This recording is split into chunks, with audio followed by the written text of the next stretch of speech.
This is just like the Arctic Circle, only it's Warwickshire, and I'm in a large refrigerator. It's precisely minus 40 degrees C in here, which is unpleasantly chilly, so I'm going to get out.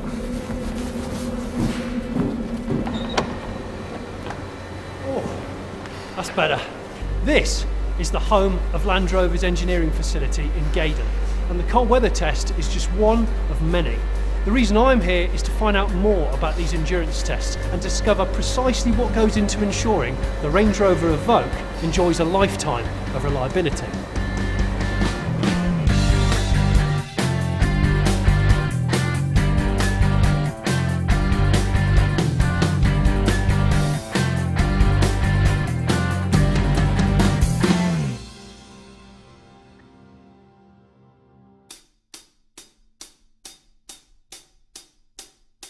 Range Rovers really are tested in the Arctic Circle, but before they get there, they have to pass various rig tests here at Gaydon.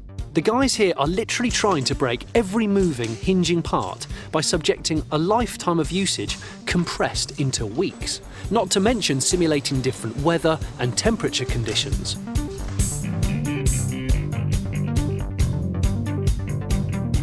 Imagine, if you will, taking a car like the Evoque to Death Valley in Arizona, which is pretty much the hottest place where they test cars, parking it and walking away for 21 days. Well, that is precisely what's going on in there. That is a man-made replica of Death Valley.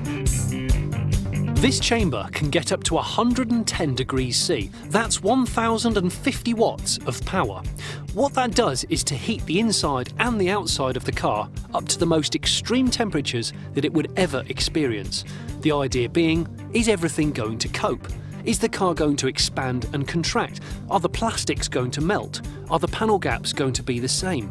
So it's basically accelerating the age of the car. From cold weather to hot weather, dry weather to wet weather, from occupancy safety to a simple repetitive petrol cap filler test, nothing is overlooked. And all of it is tested in a facility where all the data can be gathered and stored, all to ensure that this vehicle will be fault-free. Join me in part 2 and find out just why I'm getting so wet.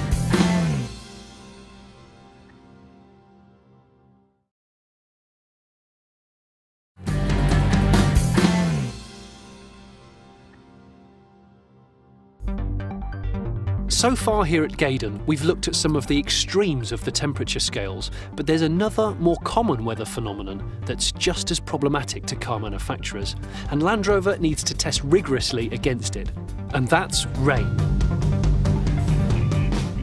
This is the water test facility, because water really is a car's worst enemy. The theory is quite simple. The idea is to keep the inside of the Evoque and the occupants dry and happy, but that means the people outside the Evoque are likely to get drenched, because above me there's a rig that can simulate monsoon rain conditions in a matter of minutes. I think I'll probably be okay though, because I've got this anorak on and this brolly though. When they're testing, the car will be here for 4 hours, and over 4 hours there'll be about 85,000 litres thrown at it, which is like the third of an Olympic-sized swimming pool. Not a lot. It's actually really wet now already. I've been in there about 15 seconds. Also, the only thing of this type in Europe the tilt, as well as rise and drop, so it simulates totally different angles, not just straight being thrown at it from above. Hopefully it's dry in there, not out here.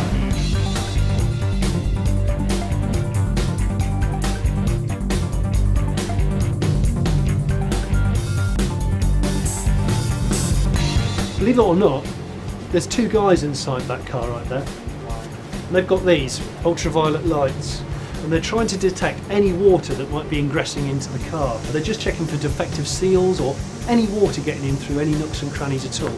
And they'll be in there for up to 2 hours at a time, which must be a little bit strange.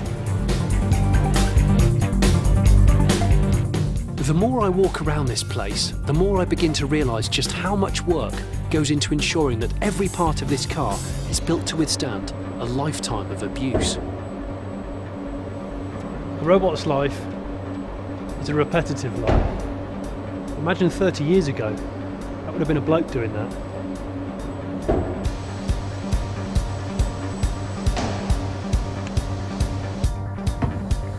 It's a relentless clutch and brake test. Quite attractive legs. This really is an incredible place. Every time I turn a corner, there's something new and interesting. A piece of amazing technology, putting another amazing piece of technology through its paces. This is a window rig. The computer's going to make the window go up and down 26,000 times in about 8 weeks. I'm not going to be there for that long. Today has more than reinforced the importance of extensive testing. It has shown what Herculean steps Range Rover has gone to ensure their new little baby is born in fine fettle with every faculty, healthy, strong, durable.